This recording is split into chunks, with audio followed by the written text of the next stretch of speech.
In our study of the life divine, we are in the chapter titled The Evolution of the Spiritual Man, where Sri Aurobindo is taking up the theme of the next step of human evolution from the mental consciousness to the spiritual. And in the portion we have just completed, he described the distinction between the mental and the spiritual. This is essential to our understanding because in the first emergence of the spiritual being out of the mental being, there is a heavy mixture and an enormous dependence on the mental being and the mind patterns. Even the spiritual appears to be almost as if a phenomenon of mind, a special turn of mind. But he says none of this is the true spirituality. And so he goes in detail describing what are the things: high intellectuality, idealism, ethical turn of mind, or ardent, exalted emotional fervor, mental belief, faith, emotional aspiration, formula of ethical or religious turns. All of these are excellent as a preparation, but they belong to the mental life proper. And they do not involve a true beginning of the spirituality. They are useful for disciplining, purifying, or giving a suitable form to the mental nature, which makes easier the emergence of the spiritual, but in themselves are not spiritual. And the beginning of spiritual realization is not there, he says. And in essence, we saw spirituality is the awakening of the inner reality of our being to spirit, self, or soul, which is other than mind, life, and body. Second, it is an inner aspiration to know, to feel, to be that, to enter into contact with the greater reality beyond, pervading the universe, inhabiting us. Third, it is to be in communion with it and union with it, a turning, a conversion, a transformation of our whole being as a result of this aspiration, contact, and union. And as a fourth step, a growth or waking into new becoming or new being, a new self, a new nature. And it is this fourth self which will complete the full emergence of the spiritual being as distinct from the mental being, which is as distinct from the vital being or the physical being. With this backdrop now, he moves forward with the character of the evolutionary emergence. And here comes an insight which you will not find anywhere else in any existing spiritual or religious tradition. First of all, just the factor of an evolution is somewhat new. Although it is implied in many traditions, it is not given the necessary importance that is due to it, which Sri Aurobindo gives to the whole theme of the spiritual evolution. But then into that, the character of a double evolution, you do not find anywhere described. Even if it is implied, at best it is left as a suggestion, but never taken up head on. And here Sri Aurobindo brings us to this awareness that in fact there is an outer evolution which nature has been driving, and there is an inner evolution of the soul which soul is driving, or the divine will in the soul. Equally, it is the divine will in nature which is driving the natural evolution, but the two are for a long time separate. And for a long time, the soul is dependent on the external machinery to sufficiently develop for it to be able to express itself.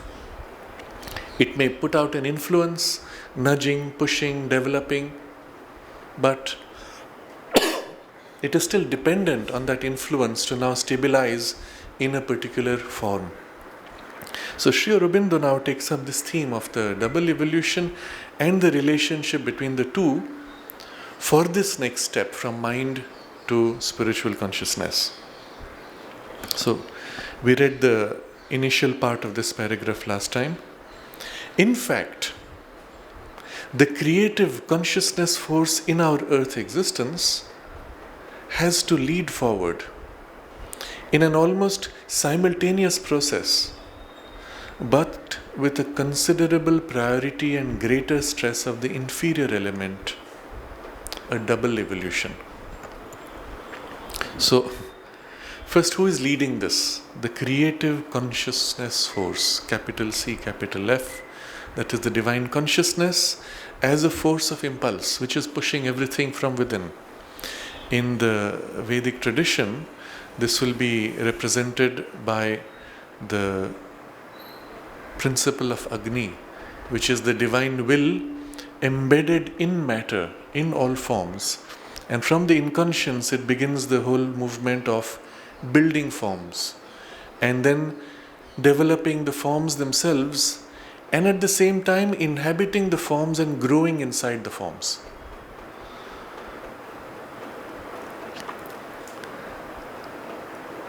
In the consciousness force, not in its liberated state above, but in our earth existence, it is that which is driving evolution. So from below, it has to lead forward in an almost simultaneous process.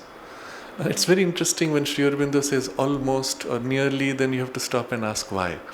So there has to be a simultaneous process. Why? Because, well, unless the outer nature develops sufficiently, the inner consciousness doesn't have a sufficiently receptive instrument. What if, in taking birth, by mistake, you had ended up in the body of a monkey? What would it be like in terms of your capacity to grow or to express yourself? And if, let's say, you're a conscious mental being inhabiting the body of a monkey, you would find yourself trapped because you want to express something, but the machinery of biology is unable to translate the impulse within you into form and speech. Perhaps even preventing you from being able to articulate a clear thought. You feel you know what you want to express, but boom, there's a block. That process of translating into clear, articulate, structured thought is already part of the development of the mental being. You will see this very often in human beings, and of course in children it is more obvious, but in adults you will see the same form. When we enter into argument to push forward what we want to say, often we find we don't know how to articulate it. We know what we want to say in an emotional mental construct. But when we move to words, this is important. That's all you can do. Shout louder, firmer, push harder. But why is it important? And at that point you see there is a process of mind which has to stand back, compare this with other things, articulate the differences, similarities, isolate the critical element of the difference, and then give to it the right word of vocabulary. It's not enough to say this is important. It's not enough to say this is great, this is wonderful. You have to be able to find the right word which says this is the basis for the success of that, and therefore this has to be our first focus. And then the mind of the other can then understand and translate into its own experience and change its perspective. But this ability to translate already requires a formed mental being which the ape does not have. And you will see this often in animals which are very close to the human transition, and often apes or dogs and cats who are very individualized. You can see that they're trying to think, but there's a struggle, there's a block. They're trying to express what they want to say. They're surprised. Why are you behaving like this? What is this strange thing? But they're unable to convert it. And at best, it takes an emotional impulse of bark or bite or some reaction. And this is the case with human beings also. When the mind has not been sufficiently developed. In children, it's obvious. I still have distinct memories, and all of us would have had such memories. As a child, you observe something in adult behavior and you find it odd, but you don't know how to translate it into words. And there is not even the ability to form And the same thing as an adult you are now able to articulate and argue out, or not, if it is not developed sufficiently. So there has to be, on the outside, this sufficient development, and then the soul can articulate or express itself. But on the other hand, how is the outside to grow if there is not the nudge from the soul? I want to express. You may have a highly developed intellect, body, but the soul is not sufficiently evolved to be able to make use of that. It is still evolved at a level of expression which is semi-mind emotion.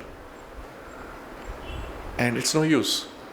You will see this sometimes in families where the heredity has often formulated a certain type, a certain specialization, and instinctively the biology and the mind thinking moves in that groove.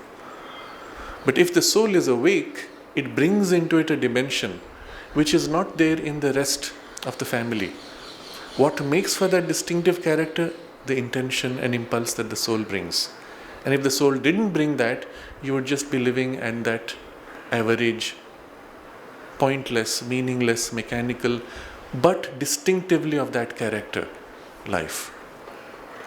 There's a very interesting observation one can make, and in India especially, if you go back to traditional units of community, there has been a mixture, but very recently, relatively. If you go back 50 years, maybe you begin to see mixtures across communities. But within the community, you find specializations. And the specializations often have a connection to what the community was involved in going back to skills, a couple of 100 years even. And so, sometimes from the name you can make out, this must be of that type. And it's interesting to see how I was with a family which was developing precision electronic instruments. And I asked them, where did this come from? They said, we started it 10 years ago. What was your family doing before? Oh, we were never in electronics, of course. It's a new thing. What were they doing before? They were in precision furniture.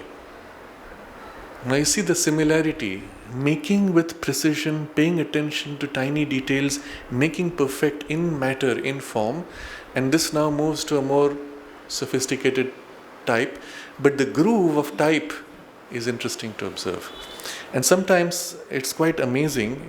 In a particular community, I asked somebody who is pretty much an expert on these distinctions between communities. I said, what does that community type represent? And he said, and I knew the people there, so he said, this type is highly idealistic and they will sacrifice themselves to protect an ideal. And it was such a precise description of the people I knew in that community. And so you will find the specializations are quite distinct. In Europe, there has been a heavy mixture going back maybe 100 years or more. And sometimes you don't see the connection so easily, and there has been intermixture between families. But still in the more conservative types, you will see often connections in the lineage which make for a type of mind. But the question can be asked, what made for that specialization? What made that type move to a particular form of activity? Let's say in this case, the family moved to electronics. It could have taken something else. And there is always the push from within, the soul nudging and giving direction. And it has built up over time the outer form. Equally, the outer form built up is now available for the soul to take birth in. And so the two have to parallel, both are interdependent in a way. So simultaneous process, but almost simultaneous. Why is it almost simultaneous? There's a slant. A considerable priority and greater stress of the inferior element in your nature. The nature has to be given a greater push by this creative consciousness force. Why? Because that's the slower part. That's the part which needs nature's push, and the soul push is not strong enough by itself. It can nudge if the instrument is sufficiently developed, but if the instrument is undeveloped, there's very little the soul can do. So there is an evolution of our outward nature. A nature of the mental being in the life and body. And there is within it pressing forward for self-revelation, because with the emergence of mind that revelation is becoming possible, a preparation at least, even the beginning of an evolution of our inner being, our occult, subliminal and spiritual nature. So first there is this outward evolution, and it is the nature of the mental being in the life and body. It is not the mental being in its free, liberated condition. It is as it is bound in life and body, which means it is highly embedded in life instinct impulses and the biological limitations, heaviness, inertia, and so on. Why is he taking trouble to point this out? Because the mental being free of life and body can be very different. For example, we have cases where somebody has a problem of personality, disorders they call them in today's psychology, psychiatry, personality disorders, sometimes even to the extreme where they can become unstable or lunatic or mad, as popularly said. But it represents a distortion in the vehicle and not in the consciousness of mind proper. So the same person in dream state, when out of the physical body, or when stepping out in and out of conscious, out of body experience, is completely conscious and cohesive in the thought, but re-entering the body plugs into the vital and the physical machinery where the warp, the twist, the distortion is there. And it could come from the vital machinery which has some insistent pull, push, bias or distortion, or it can come in a physical damage where in the nervous system there is some kind of a block. And this can be easily demonstrated if you inject in the bloodstream certain kinds of hormones, certain kinds of chemicals. The mind perspective changes. I remember watching a documentary of a person who underwent gender transition change. So it was a woman becoming a man, and so they had biological surgery which changed nothing except the biological form. But then the person was put through injections of hormones, and she describes how initially there was the shift, deepening of the voice, facial hair, and at some point she said, I wanted to cry but the tears wouldn't come. Very interesting description. And this is something which is the transition into the male physiology, temperament, emotion, mind complex, where a man can actually experience the full internal subjective experience of crying with no tear on the front. And literally, if you're conscious in your subtle body, you have the sense of some energy flowing out of your eyes, and the physical tears are actually a representation of that. And on the other extreme, if you go into the more feminine biological base of consciousness, there is the easy flow of tears, almost on a drop of a coin. And for a man, that's very disturbing, because for him the association of tears is with an extreme, and the woman will say, no, I feel relieved with the tear, that's it. And just this shift of pattern of behavior is controlled by that one hormone.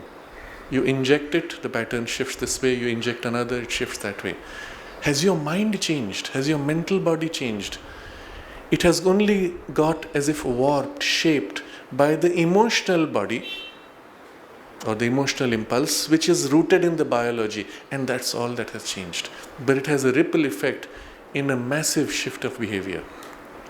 Equally, the thought processes shift, and there is a prioritization to an observer status, standing back, being less moved, less affected by things, all of which make for the typical temperament of the masculine or feminine tendencies. But this is to show that the liberated mental body, separated from the biology, floating in an out-of-body experience or dream state, can be quite free and clear in its particular type. When it re-embeds itself, it finds itself again twisted, warped, fitted into this mold. And so what he is describing here is this: an evolution of our outward nature, the nature of the mental being in the life and body. This is what is being shaped, not the mental nature in its free poise in the mental body. It is this shaping here that's taking place. And because it is here that the full power of the mental being has now to be brought in. And if the mind is in its true nature free and clear, it has to be able to bring that freedom and clarity into the mind-body life complex. And separate. There is within it pressing forward for self-revelation, a preparation, at least even the beginning of an evolution of our inner being. So this inner thing, which is conscious enough, is pushing forward. But then comes this parenthetical statement: with the emergence of mind, that revelation is becoming possible. Now he's describing the state of humanity in general today. If you go back, let's say a few thousand years, when the mind was not sufficiently developed and coming into its own, where the mental being was still largely emotionally formed, you could not have had the necessary receptacle of mind sufficiently developed for this full spiritual possibility to come forward. It is in such an evolutionary condition of the collective humanity that we see the necessity for symbolic forms of the spirit. And that's why all the religious rituals and forms and symbolisms were necessary. Even in the Vedic training, you see two forms. One is the form given to the elite, the rishi, or those who are in readiness to grow into a higher mental and spiritual consciousness, where the experience directly developed is the form. But then to the common mass, which is not yet able to inhabit this consciousness or move freely into a higher spiritual form, what they are capable of is given to them, and often it takes a form of an external symbol or ritual. You are not, perhaps because your mind is not yet clear and stable in its clarity of awareness, you are not able to become conscious directly of the divine presence. So you can feel it in your emotional mental complex. And so it takes certain forms of an emotional turn or of an external ritual and a symbolic representation of those things. And this double language was necessary because of the gap between the elite who have the spiritual experience and the mass who are not yet fully capable of entering into it directly. That phase has passed. Largely, we can say, for the mass of humanity, the development of the mind has taken place sufficiently that one can now begin to enter directly into that experience. And so, he says, with the emergence of mind, that revelation is becoming possible. It's not yet fully established. You still find parts of humanity which are mentally developed. But in The Life Divine, in one of the earlier chapters, he points out how what we see is even from communities which have been largely undeveloped in mental terms, living very close to instinctive, impulsive values, coming from certain tribal structures often, you see within 2 or 3 generations of exposure to the power of thought that they come into full power of mental clarity and intelligence, which was not there otherwise in the culture. And in 2 or 3 generations, evolution cannot do it unless there has already been a prior preparation of this. And so he actually uses this as an example to point out that in fact in the past there has been an attempt to rise through the intellectual mind into the intuition, and even an entry into the intuition was made, but the intellectual mind was not sufficiently developed and there was a relapse. And so now we are as if catching up with what was developed. The relapse required an integration of something higher into the lower, and now we are developing once again. And this is the reason, he explains, why within 2 or 3 generations you can pick up this very high intellectual, even abstract thought power. But as that grows, the pressing forward for self-revelation of the inner being becomes possible. even the beginning of an evolution of our inner being, our occult, subliminal, and spiritual nature. Three phrases he has used: inner being, occult, subliminal, and spiritual nature. And they are, in a sense, sequential. Inner being is that part which is inhabiting this outer personality. And so, generally, it's a general term of the inner pushing forward its influence. And then occult, subliminal, that which is secret, which is hidden behind the layers. In fact, in our subliminal inner mind, inner vital, or even inner physical, much greater powers of consciousness are waiting to emerge. All those powers are now included in this emergence. And then the true spiritual nature, which is at the core of it all, that coming forward. So these are three things, quite distinct, and yet they are bound to each other intimately. You cannot enter the spiritual unless the subliminal is passed as a passage and the inner being is sufficiently active. All these are pushing forward. The result, though, of this is that often we see spontaneously in young children something of these things pushing forward, and with no obvious element of the parental or educational turn. It doesn't mean it always lasts. Often these things get covered up. But to find increasingly in the young children the emergence of these things is sign that nature is pushing, that she is developing this.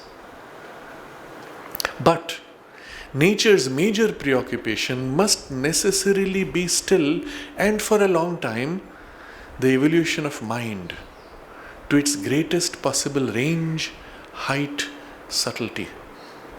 For only so can be prepared the unveiling of an entirely intuitive intelligence, of overmind, of supermind, the difficult passage to a higher instrumentation of the spirit. So now he is describing what's going to happen. Let's fast forward a few hundred years, and this is the direction that it will take. Nature's major preoccupation, and that is, remember what Sri Aurobindo has described as the unconscious yoga of nature. In the mass, where there is not a conscious effort to develop consciousness or higher possibilities, nature is pushing. And in that, her major preoccupation will still necessarily be this. That means the spiritual will be there. She will look at it and push that also, but her major focus is here. And for a long time, in evolutionary terms, that can even mean a few thousand years for the masses.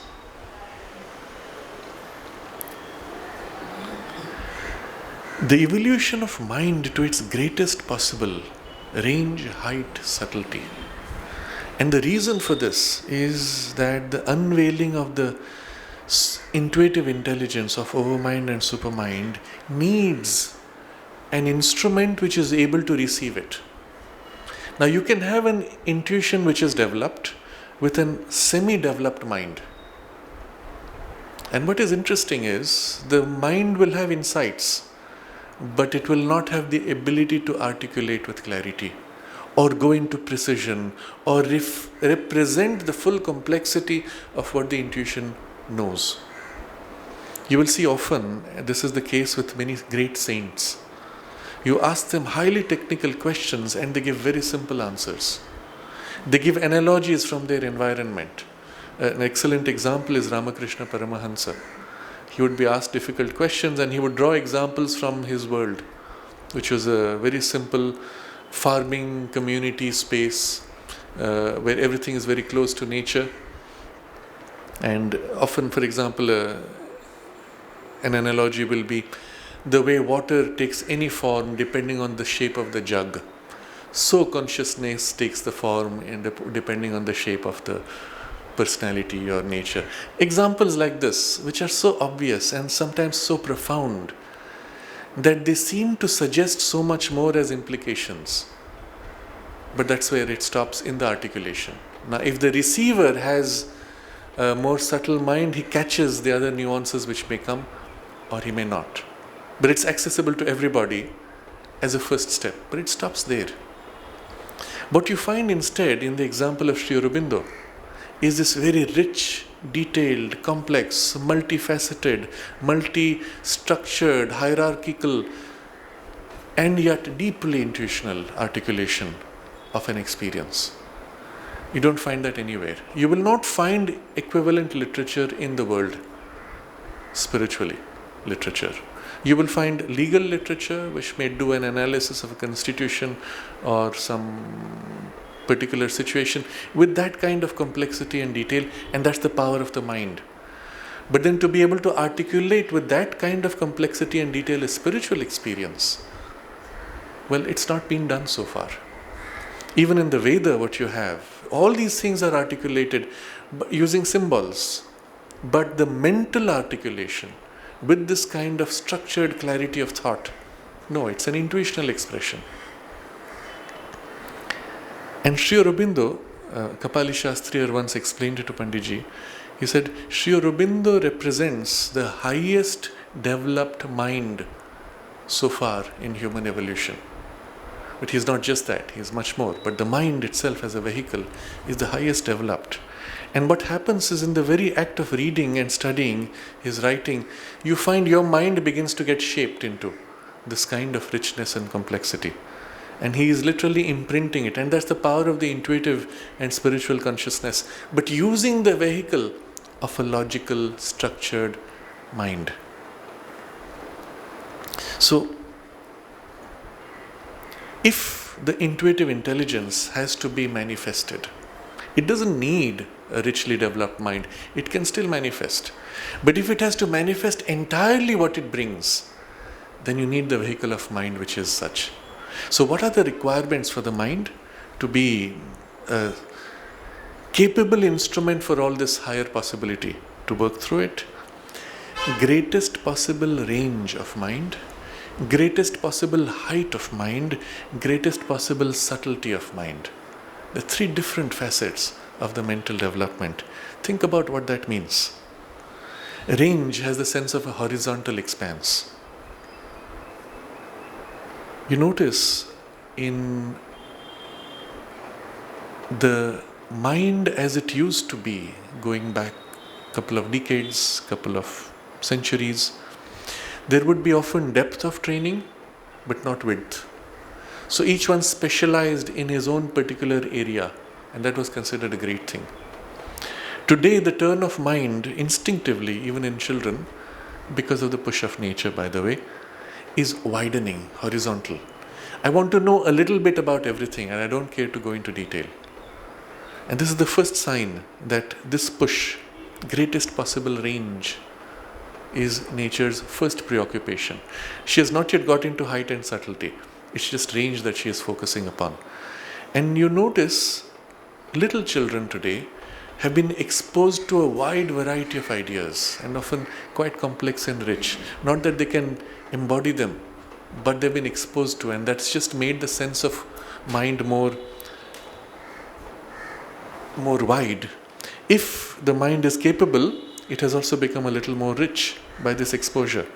And it's almost as if through media, through the internet, this possibility is being pushed into the younger generation by the impulse of nature. But how far can it go? Literally, if you could expose yourself to every kind of knowledge system of specialization, every field of knowledge, and the particular turn of mind which makes that field of knowledge capable of mastery. You see, the turn of mind of an artist is very different from the turn of mind of a scientist who is much more analytical. But within the scientist, the engineering mind is very different from the exploratory and speculative mathematical mind.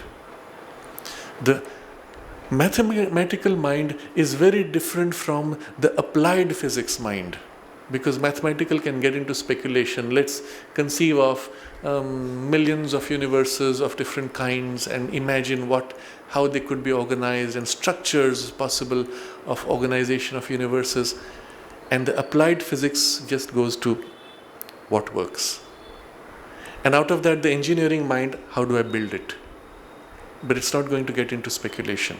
Obviously, if there is a mind which can span all three domains, he can conceive, articulate, and turn into action. And such a person would be most effective, most successful. But to do that is not easy, because one lifetime is not enough to develop one type of mind. Often we have developed specializations of mind pushing a particular narrow band to its full, and then another and another. And at some point, the soul takes up multiple facets and tries to integrate and organize them to make for one rich type. There's an interesting observation that Sri Aurobindo makes, which is noted by Pavitrada. He came as a scientist from one of the elite schools of Paris, and coming with a scientific mind, Sri Aurobindo was assisting him to open to the intuitive. And Sri Aurobindo explained how the turn of mind of an occultist is very different from the turn of mind of a scientist. And then Pavitra notes from memory, Sri Aurobindo says, it goes something like this: it is without doubt that one who can integrate both these types of mind will lead science to great discoveries. Something like that. And you can imagine what that would require. Because the turn of the occultist is to perceive directly underlying symbolic truths and their analogies and links across levels, whereas the turn of the scientist is to literally cut up and break up and try to go to some specialization. How do you manage to bridge these two? Well, it has to be done. And if you can do it, then the intuition now establishing itself into the mind and awakening in mind its own greater powers would have the full spectrum of play, at least in width. And then comes the second aspect of the play, greatest possible height. What does it mean, height of mind? So I gave an example already of how the mind can rise into abstraction. In the abstraction of mathematics, the mind rises to more and more essential terms, essential ideas, until at some point it gets so high up that it has almost no correspondence to physical experiences. For example, just as a very quick sense of how it could go, conceive of every possible particle, let's say, in space. Conceive of every possible direction each particle could move. Now you have already a picture, each particle moving in all possible directions.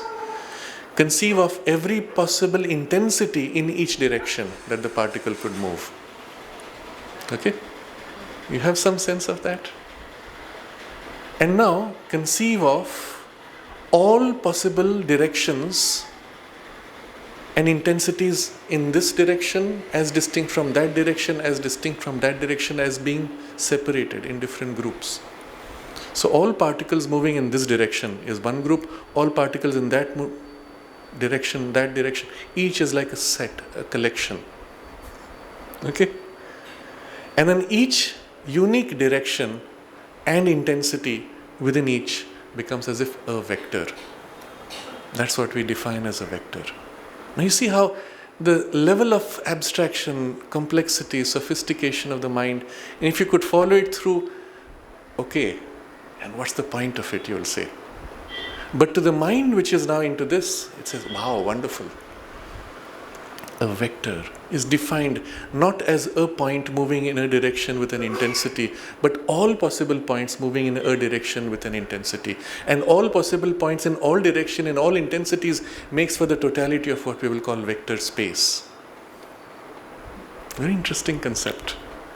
And what is interesting is, if you conceive now of vector space purely, from vector space you will come back to this space of points and forces. They are as if complementary ideas to each other. All possible functions. And so the mind can build like this levels of abstraction. We build infinities. Conceive of a series of dots infinitely. No end. And then add one more. Can you do that? Difficult, because you see the infinity going out into infinity. Now think of it in this way. You see how the mind plays flexibly. Take one step, then half a step, then half of half, quarter step, 1/8 step, 1/16 step. Keep taking half and half steps. Keep going infinitely. Where will you end up? If you reach the infinity count, you will end up at the second step. Now you have a picture which is within your physical space. So you can conceive of infinity of dots in a series, within your 2 steps.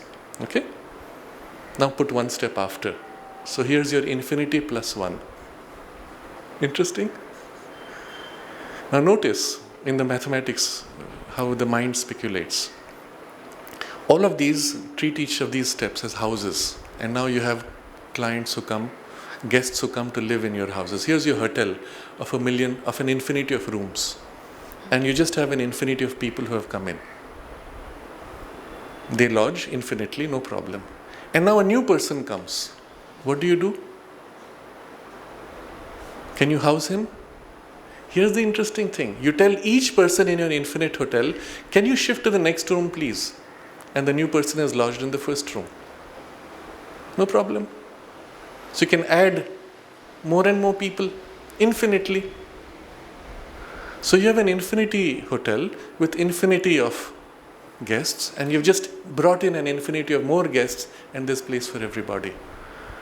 You see now, somewhere the mind starts balking.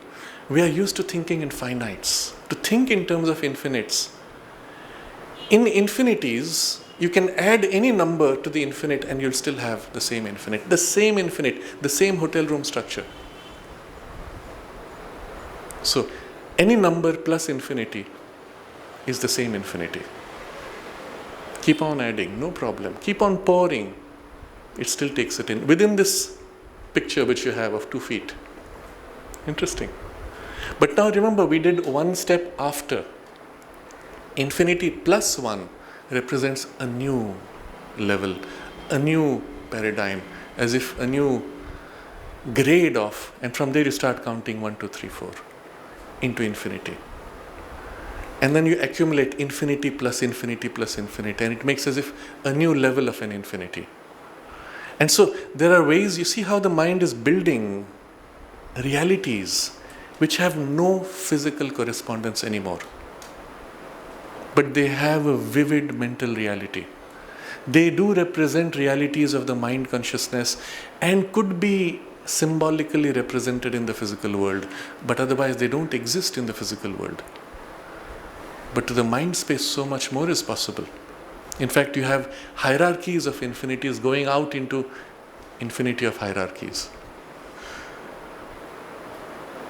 And in fact, mathematics comes to the concept of the absolute by looking at the chain of these hierarchy of infinities. Where does that end?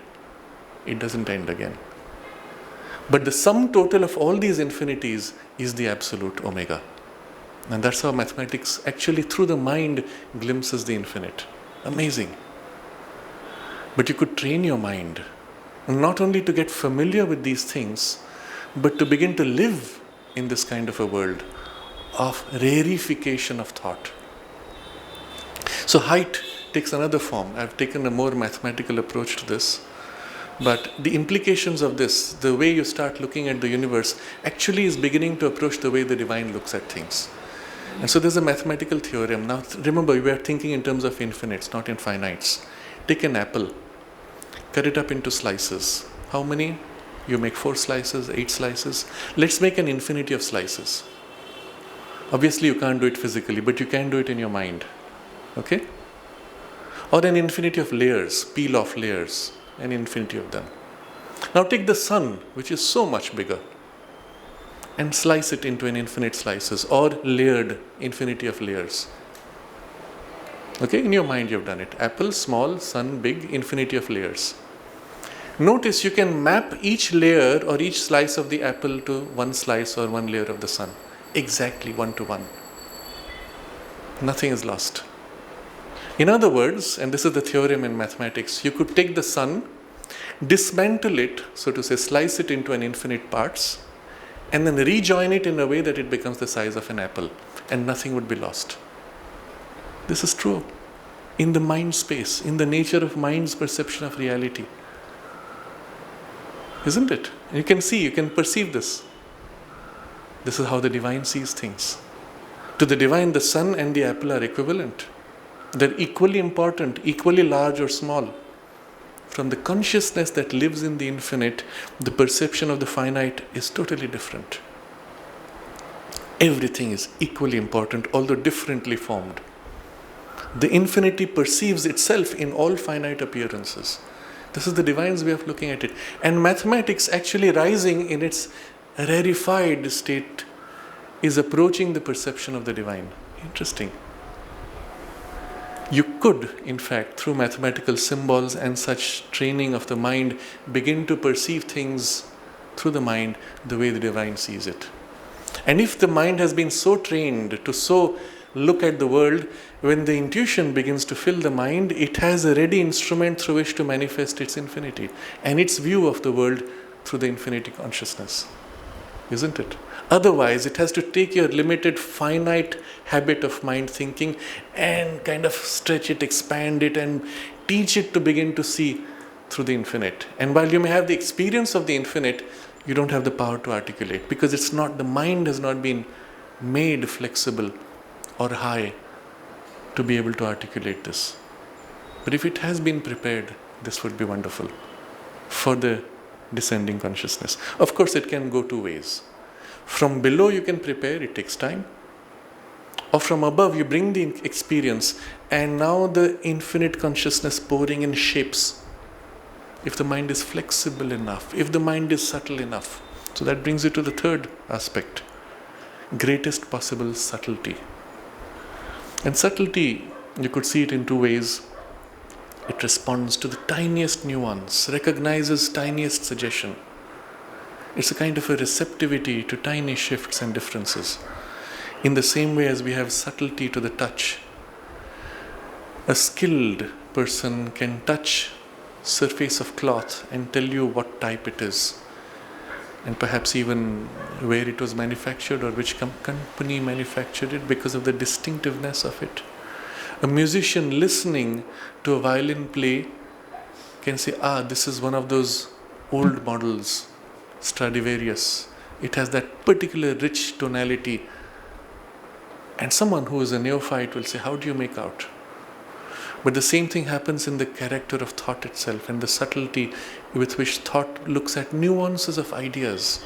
You see, when Sri Aurobindo throws in this word, nature's major preoccupation must necessarily be still, and for a long time, the evolution of mind. Pause on the word major. Sri Aurobindo uses the word major preoccupation. And what would be the nuance if that word was replaced by significant preoccupation? Major preoccupation, significant preoccupation. Can your mind distinguish the nuance? Interesting. And if you have not trained yourself to appreciate nuances of words, it's a surprise. Oh yes. But if you have trained yourself, immediately the mind catches the subtle suggestion that comes with each nuanced word. A skilled writer is not just one who is able to get you into a narration, but who is able to catch these fine nuances and maybe even bring in a certain power using a particular nuanced word. All this is part of the mind's development, still not sufficiently developed in the masses, which is necessary. Now imagine if our educational system was rethought from this perspective, to train the mind to actually develop its greatest possible range, height, subtlety. Interesting.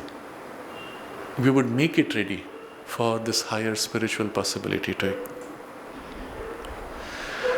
For only so can be prepared the unveiling of an entirely intuitive intelligence.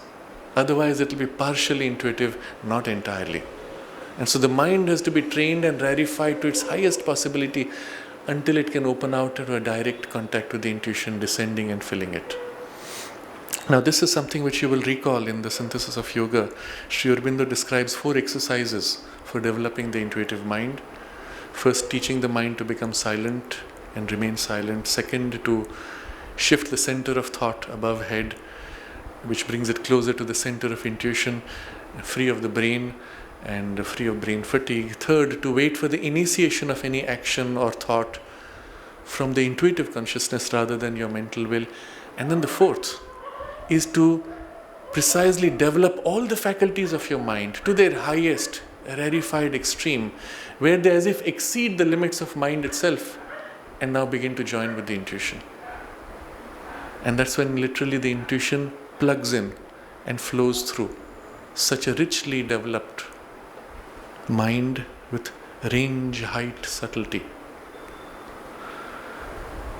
And this is what nature wants to do in the mind of humanity. And this is her program immediately. And whether it takes a few hundred years or a few thousand years for the rest of the mass of humanity, doesn't matter, but she is pushing it. But already, for those who have a natural inclination to become more aware in mind, nature is able to accelerate this development. And for those of us who are reading Sri Aurobindo, if we make the effort to now keep this perspective, Sri Aurobindo is teaching our mind to become wide, teaching it to perceive from poise of height, teaching it the subtlety and nuanced perception and thought. You can enormously accelerate and perhaps achieve in a few years what otherwise might take a few lives of sustained effort. For only so, no other way, only so can be prepared the unveiling of an entirely intuitive intelligence of overmind, of supermind, the unveiling of overmind and of supermind. Why? Overmind in its very nature is a consciousness of infinity. So it's not enough that you have intuitive eyes, you have to also acquire the infinity.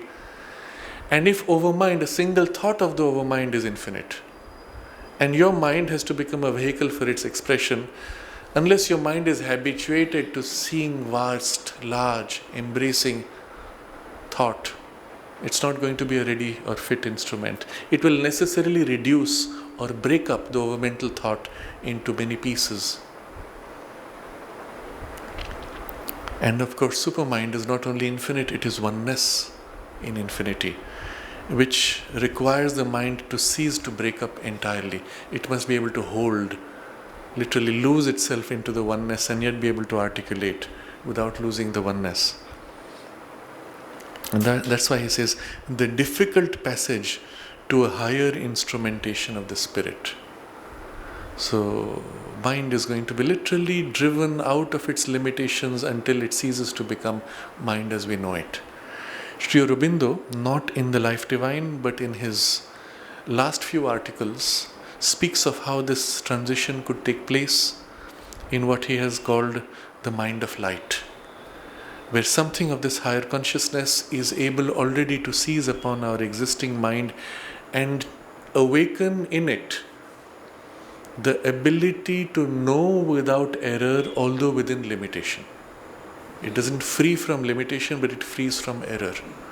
And so, as if the intuition entering the mental consciousness awakens into it the light of intuition, and progressively from there, this mind of light would grow into wideness, richness, depth, subtlety, and so on. Each time representing a higher gradation of consciousness through the intuition, through the overmind, through the supermind. But it allows already the mind as it is to begin to be a vehicle for the expression of the spirit without distorting, without perverting. Otherwise, if there has not been this sufficient awakening, anything that the spirit brings in, the mind is going to limit, distort, warp, or break up, or cloud, darken, etc. So this is nature's immediate preoccupation, the major preoccupation. If, he says, the sole intention were the revelation of the essential spiritual reality and the cessation of our being into its pure existence, this insistence on the mental evolution would have no purpose. So now he is bringing a different perspective to this question. And this is in answer to those who say, well, why are you even wasting time to train your mind? Mind is your instrument of ignorance and limitation. Get out of mind, kill mind, silence it in order to kill it. And so much of human effort in the spiritual domain is really spent for that. And he says this would be relevant, human mental evolution would have no purpose, if the goal of this evolution was only to reveal the spiritual reality and get us to merge into that cease to exist here and merge into that existence, then why waste time? You don't need to read books, you don't need to study, you don't need to enlarge your powers of mind. Just keep doing that. How do you get out of it? He explains that. For at every point of the nature, there can be a breaking out of the spirit and an absorption of our being into it. An intensity of the heart, a total silence of the mind, a single absorbing passion of the will would be enough to bring about that culminating movement. Easy to do. Just bring in that intensity and persist. And you have 3 points he describes. Intensity of the heart, I want. And you dedicate yourself until you lose yourself into it. Total silence of the mind. Kill mind, doesn't matter. But from there, single absorbing passion of the will, and it would bring about that culmination. So he says, the point being, there can be a breaking out of the spirit and an absorption of our being into it from any point of the nature. In our evolution, in our parts of consciousness, levels of consciousness, from anywhere you can break out. And this is the point which many do not understand. When somebody has had an experience of breaking out and an experience of spirit or even of self, generally, it does not mean you have risen in your evolution. It simply may mean you have got out from where you are. And you could get out on many levels. And depending on which level you get out of, that's the level from which you perceive the self. And then you would perceive it differently, because your power of perception is limited to the level at which you are. This, in fact, is the point Sri Aurobindo makes of the distinction between the approach of the Buddha and of Adi Shankaracharya, or his own approach. The Buddha entered the perception of the self through mind. How does mind know anything? By comparing with other things, by cutting up things and separating into pieces and rejoining. That's your only way to know. So when you approach the Absolute, how do you compare it with anything? There is no other thing to compare with. There is no thing itself. And the Absolute is not a thing. So you can't. How can you cut it up? How can you join? You can't. So what is the Absolute to this perception? Nothing. And so it is emptiness. It is extinction into emptiness that is described. And that's the grade of entry to self through mind. Shankaracharya enters from a poise of an intuitional consciousness. How does the intuition know things? By experiencing identity with it. And so Shankaracharya experiences identity with the self and experiences delight. Sat, Chit, Ananda. But the intuitional consciousness is not the consciousness of unity. And so to the intuition which has identified with the self, there is still the world that remains against that self-experience. The world seems almost superficial, ephemeral, unreal. And so reality is divided, because intuition is not a complete knowledge. It looks at one thing, looks at another thing, but sees them still differently. Sri Aurobindo's approach is to know the self the way the self knows itself, by its power of cognition, not the mind, not the intuition, which are inferior powers.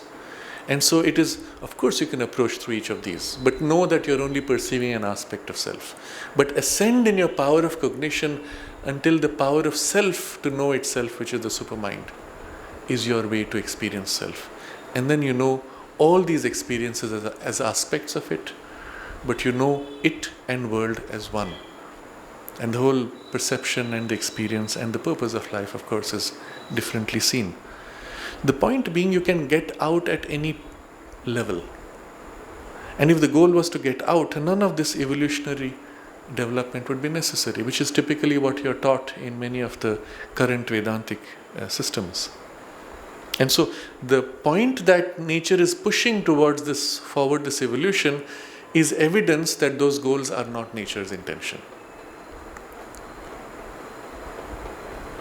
If nature's final intention were otherworldly, then too the same law would hold. For everywhere, at any point of the nature, there can be a sufficient power of the otherworldly urge to break through and away from the terrestrial action and enter into a spiritual elsewhere.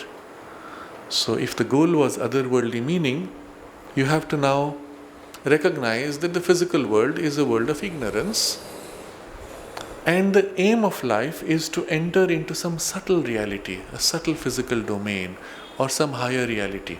In certain Buddhist traditions, they speak of living in the rainbow body and entering into that world.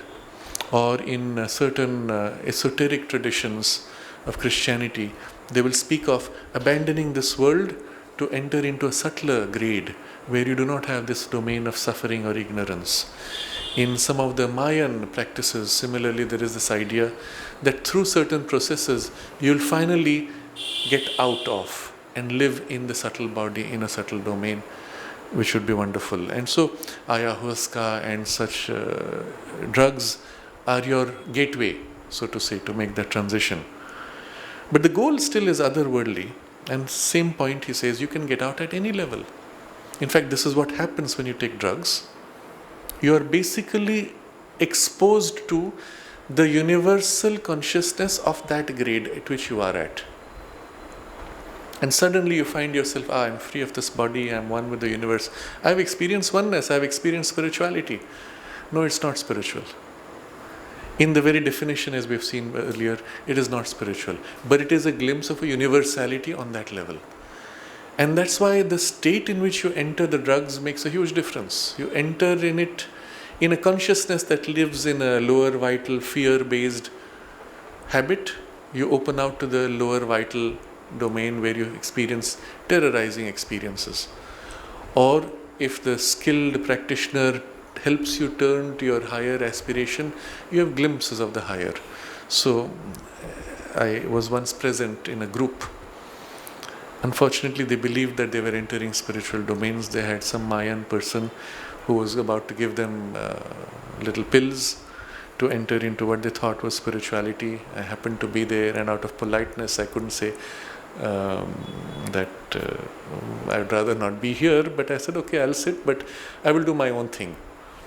So I saw what the Mayan practitioner did. He asked each one, what is it you're seeking for? What is your aspiration? And there was a Buddhist lady there. She spoke of her ideal. And so after she took the drug, the mind was turned in that direction, and she was blabbering for a while. I have seen the seventh heaven of the Buddha. I have seen the seventh heaven. It is so wonderful. Oh. And of course she was unable to control herself, and somebody was patting her. And I said, what seventh heaven is this? Unfortunately, it was a glimpse of one of those vital worlds, which can be extremely beautiful and intoxicating and attractive, but that's all it is. And once the effect of the drugs passed, that's all there was. But the atmosphere of the room had dropped to such a low, thick, sticky level. I would not have normally stayed if it was not out of sheer politeness, but I got out of it as soon as I could politely. I said, I have to leave, it's late, thank you, and that was it. But it was getting lower and lower. But I could see what each one was in their own state, and some of them who were habituated to it were wandering in their worlds and seeing colors and lights, moving their hands. And then what? But in that state, momentarily, the boundaries of a physical limiting consciousness have been dimmed. Not removed, but dimmed. And so you have this experience. And in this way, with or without drugs, one could at any point get out of the physical domain into some otherworldly poise. Again, there's no point for evolution if this is the goal. But if her intention is a comprehensive change of the being, this double evolution is intelligible and justifies itself, for it is for that purpose indispensable. Very simply, comprehensive change of the being. That means in the evolution, not only you awaken to higher levels of consciousness, but your entire being undergoes an entire overhaul. Nothing left untouched. Nothing left fully recast in the shape of this new consciousness. Nothing not left fully recast in this. And so this double evolution makes sense, it is justified, but also it is indispensable. You have to work on this. So now here we are, that is the end of the paragraph. Here we are, with this awareness, what do we do with our lives? We have a spiritual goal, but we understand also nature's goal requires an external development of the mind, even of our vital being, of our physical consciousness, all three, to be lifted up into greatest possible range, height, subtlety, at least for mind, and its equivalent terms in the vital and even in the physical consciousness. So let's be clear that if we wanted to change our physical consciousness, we have no other means to do it except through the mind. Why? You're not conscious of your body. You're only conscious of your mind's perception of your body through the machinery that the body offers to link to the mind, which is your nervous system. If you were directly conscious of your body, you would feel your bones. You don't. You can only feel the bones when you get a knock and there is a pain, but the pain is the nerves registering, not the bone itself that you register. So your mind is your only tool even to change the body. It's your only tool even to change your emotions and life energies. You have a drive of life force, but until the drive pops up and makes you do something, you're not even conscious of what the drive is or where it came from. You're not conscious of the intense, complex play of urges, pulls, pushes, instincts, passions inside, until they cross a certain threshold and pop up into your mental awareness. Sometimes they make you do something, you react, you say a harsh word, and at that point you become conscious that you've said it. And then you try to control, restrain, modify. And there's your key. Your mind gets awareness when the thing comes up, but then once it has got awareness, it can begin to follow the movement to its source, or as far as it can to the source. It can begin to modify the surface behavior, and through that modify the deeper. It's an out to in process by the mind. But you can, and even in the physical body, although you are not directly conscious, you can register indirectly through the nervous system and the mind's identification and begin to work on it. And you have an understanding which allows you to make the body more supple, more conscious, and so on. But it is through mind that you will infuse awareness into body and into emotions. This is critical. This is your link point. Mind turning down, and separately the same mind turning up towards the higher intuition and the spirit. And if it has done both, it becomes the link point. Sri Aurobindo explains the role of our intellect is as a link point to the spirit. And it now allows the spirit to enter through the mind's awareness, and where mind's awareness has penetrated life and body, the spirit can flow through. It can still flow through otherwise, but it's a slower work. Where it has access through mind, it can flow through directly and act directly. And so this is our immediate priority in the work. Two directions. One, turning of our consciousness and everything within us to put it in relation to the divine in the simplest, most direct manner possible, as completely as possible. And the other, to turn that same consciousness towards the rest of our being, not only mind, but emotions, life energies, and the physical body itself. Either to train, develop, or to, as a link point of awareness, invoke, infuse something of that higher influence. If mind alone takes up the development, you have significant results. But if mind becomes a vehicle for the higher influence to flow through, you have dramatic results. And sometimes the results can be so dramatic as to appear miraculous. But link point is still your mental awareness. So, here we have seen now the importance of the double evolution. But the problem of double evolution is that the moment the higher begins to engage with the lower, it gets stuck with the processes of the lower. And this is the theme now that he takes up in the next paragraph. This, however, imposes a difficult and slow spiritual advance. For first, the spiritual emergence has to wait at each step for the instruments to be ready. How can the spiritual consciousness evolving internally articulate itself unless the outer has caught up? And necessarily, at least at our human stage, the possibility of the spiritual evolution can be much more rapid. And the biology has struggled keeping up. Next, as the spiritual formation emerges, it is mixed inextricably with the powers, motives, impulses of an imperfect mind, life and body. So as this spiritual, he's used this word formation, the form in which the spiritual being is now organizing and developing internally, pushing forward now and entering mind, life, body, it gets sucked into its powers, motives, impulses on this imperfect machinery. And he goes into some detail of what they are. I skipped that. We'll see it in detail later. Or maybe I'll just read through. There is a pull on it to accept and serve these powers, motives and impulses, a downward gravitation and perilous mixture, a constant temptation to fall or deviate, at least a fettering. That is, you have shackled, you're bound. A weight, a retardation. And as a consequence, he says, there is a necessity to return upon a step gained in order to bring up something of the nature which hangs back and prevents a farther step. So each time you have made one step, you have to actually go back and see all the steps which are currently stuck at a lower level and raise them up.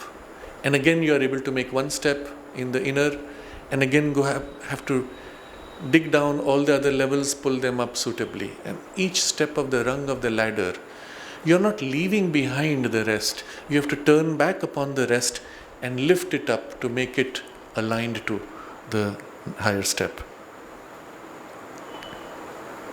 Finally, now this is the fourth difficulty.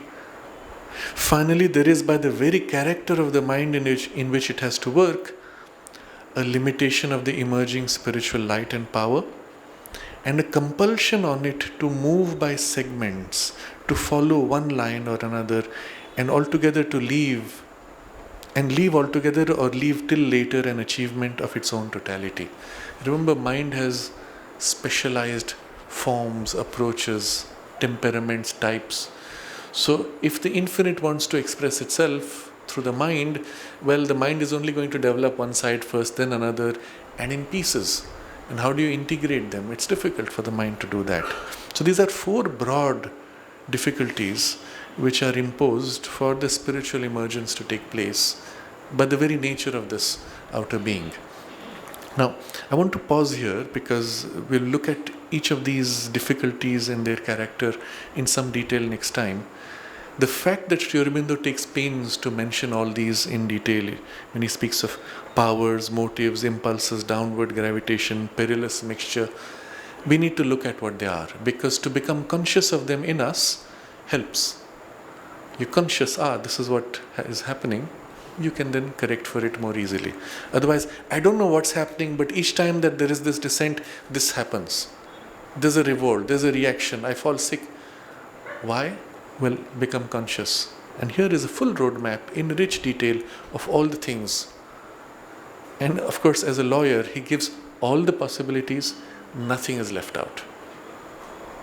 And that's the brilliance of the perception. It's complete and yet summarized sufficiently that it doesn't become too long. Catches in essence all the tendencies. But the first problem is that the spiritual emergence has to wait at each step for the instruments to be ready. What we will see later, and we'll conclude the discussion with this, is that the spirit has a greater power to change than the mind has, or even nature pushing from below.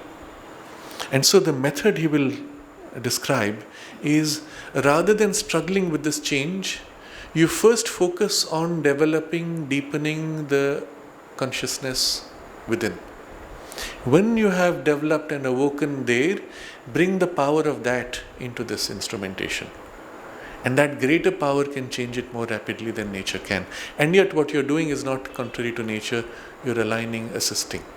Or, to put it in a different vocabulary, but the same idea, instead of relying on lower nature to push from below, we open ourselves to the divine nature, to the divine Shakti, to the divine power, for her to act from above, to do the same thing which lower nature is doing, much more slowly and with difficulty. And she from above can enter and lift and change much more rapidly, transform rapidly. But the map which he gives is still useful for us to understand. We could ignore the map completely and say, well, I open myself, and eventually whatever difficulties are there, they will be taken care of. But if you're conscious of all these nuances, then you will recognize some of them in your temperament as having a significant role. And then those problems themselves you could consciously turn and open to the action of the divine Shakti, and thereby rapidly overcome. I want to share here an unusual research which I was recently exposed to, which has great value in what we are discussing. When he says that spiritual emergence has to wait at each step for the instruments to be ready. And a lot of the problems are really of the physical instrument. And the basis of the physical instrument of the body is in our genetics. If the spiritual effort, as we saw, were to be done in a monkey body, it would be so much more difficult because the link point of mind is not sufficiently developed. But so much of our body is still monkey body, isn't it? It would suggest that perhaps along with this spiritual awakening into Homo sapiens, and perhaps now a transition from Homo sapiens into Homo divinicus, if we may call it, a divine humanity, there would be a reflection of the change in the biological, let's say, receptivity or responsiveness or subtlety and sensitivity. You see, one of the first things that happens when you take to the spiritual life, you suddenly become much more conscious and therefore much more sensitive. And things which earlier didn't bother you, you are now conscious of them and you begin to register. And then you have to develop the equality or the resilience or the strength. But still, the first thing is a sensitization. Would it not be worthwhile if the physical biology itself had sufficiently evolved in its genetic makeup or epigenetic content that it was already conscious, it was already receptive, it was already responsive to the pressure of the higher consciousness as it is to the mind? And why not? And here's the interesting thing. So, the research which I was exposed to was from a group at the Institute of Noetic Sciences. They were doing a study to see whether there is a genetic component to people who have psychic abilities. Now, this is not directly spiritual, but still at least an opening to some inner subliminal occult dimension. And for that purpose, they had to isolate people from people who claim they have psychic abilities from people who don't have. And that's your control group. And then within those who have claim to psychic abilities, they had to go through and see if there was some hereditary component. Whether your parents had it or someone among your parents or grandparents had it. Because they were looking for a genetic strain which would be common to all of them. So, starting with I think 600 or 700 people, they began through this process of elimination, and interestingly, they came down, I believe, to 8 or 14, I don't remember the number, but something in that range. All of them were women.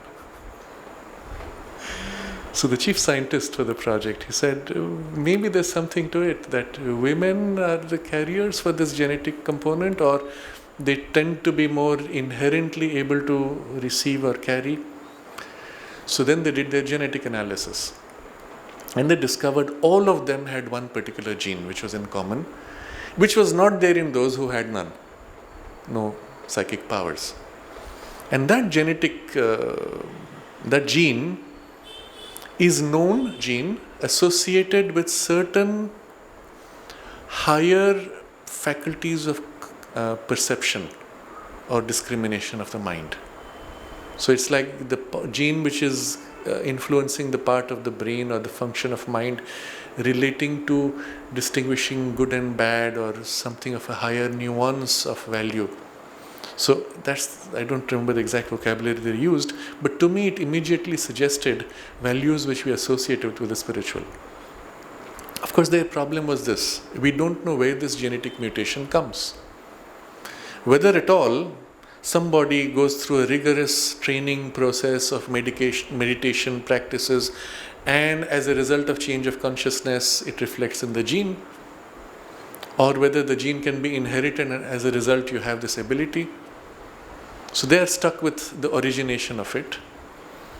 But our perspective would be very simply that genes are repositories of the habit developed in the physical consciousness. As such, they do not necessarily limit the freedom of the mind. The point that Sri Aurobindo makes, and this is very important to understand, from a purely genetic perspective, when you see evolution of any species, the moment you find genetic diversity reducing, the obvious conclusion is that this species is heading for extinction. Because it is diversity of genes which makes the pool of the species strong and adaptable. You narrow the diversity, something will happen, the whole species will die out. And what we observe is in humanity, there is a narrowing of the genetic diversity, suggesting, if you apply that logic, that humanity is heading for extinction. But Sri Aurobindo gives a different viewpoint. He says the human biological basis has evolved sufficiently that the further evolution of the mind does not depend on the biological change. And so what we are seeing is a transition from dependence of genetic change to give higher mental consciousness to the mind being able to come out on its own, as if stand back from the body and develop itself and develop its powers freely without needing to change the biological base. And so what you're seeing is a rich spread of mental types. And this is the point Sri Aurobindo makes. Instead of rich genetic diversity, you have shifted to rich diversity of mental types with a reasonably stable genetic base. So for us, from a yogic point of view, the fact that the consciousness opens to higher powers or faculties or inner powers or faculties and now is able to, as if, access them more freely, will represent itself eventually, first in the mind, then in the vital, and even in the what we call today epigenetic processes, where the genes do not change but the activation of genes change, and eventually settle in the most gross part of the genetic representation. But think of it the other way. If you have inherited that gene, it would simply mean if you made the effort to become more sensitive, it would be easier for you to do. Interesting. So it will be useful to have that, isn't it? But on an epigenetic level also you can have the same transmission, which means if your parents have worked to concentrate, to dedicate their lives towards a certain purpose, that also is transmitted. There's plenty of evidence to show that, and this is the recent series of experiments in rats. If a rat is exposed to a painful experience, their children who have never been exposed to that painful experience carry over that memory, so to say. And this is treated as an epigenetic transmission because genes have not changed. And it goes down 2 or 3 generations. So the rat, let's say, was exposed to an electric shock when it touched a particular thing. Now the children who have never been exposed to that shock, when they approach that thing, they have a fear. How did that get transmitted? A stress in the parents registers in the children and all the way to grandchildren. In the yoga tradition, in Ayurveda, we say the impulse stays for 7 generations. But at least we find here that it's there a couple of generations with the rats at least. But this is equally true, or more true perhaps, of the transmission of the positive efforts made by your parents and your grandparents and your ancestors. And you can see the value of a culture which values spirituality, or a family lineage which has valued spirituality, and the lift that it can give to you at a biopsychological level, the part of the psychology which is bound in the body. It's precious. And even if you don't have it from your immediate parents, you don't know, you might have inherited something from your grandparents or great-grandparents who might have been extremely religious, but as a result built up in them a certain value and a culture and certain standards, something of which would still be gifted to you in the inheritance of the biopsychology range. But the way I prefer to see, and it's my personal viewpoint, but I think it's worth sharing, our parents are our spiritual preceptors. They are the ones who give us the new birth, the new consciousness, the gift of the spirit. And if spirit has a far greater influence and can more rapidly modify even biological principles, processes, then what we have inherited from the Guru is much more powerful, much more precious and effective as a gift than whatever we may have got from our biological parentage. In fact, the bulk of our difficulties and hardships are part of the biological inheritance in some sense, isn't it? And so it is helpful if we consciously turn our physical, biological identity and allegiance towards the divine. Make a conscious effort now to disengage from the inheritance of the biological lineage and turn and give and offer all that you are and all that you can be to the divine consciousness pouring into you and the Divine Mother and her Shakti. And opening all of you, including the biological base, to her, you allow her to infuse her consciousness into it and recast, reshape, light up with her presence and her love and transform with her love and her energy. And then we can say we are newborn into the spiritual life. And we can still be grateful and thankful to the biological parents for having given us that starting point, but increasingly you find very little of you now aligns to that inheritance. You belong increasingly and eventually entirely only to the divine. And the double evolution then takes a very different form when she acts from above. She lifts within and she works on the surface parts of your nature to lift from without also. We can dwell on this theme and meditate on it for a few minutes, and we'll continue this next Sunday.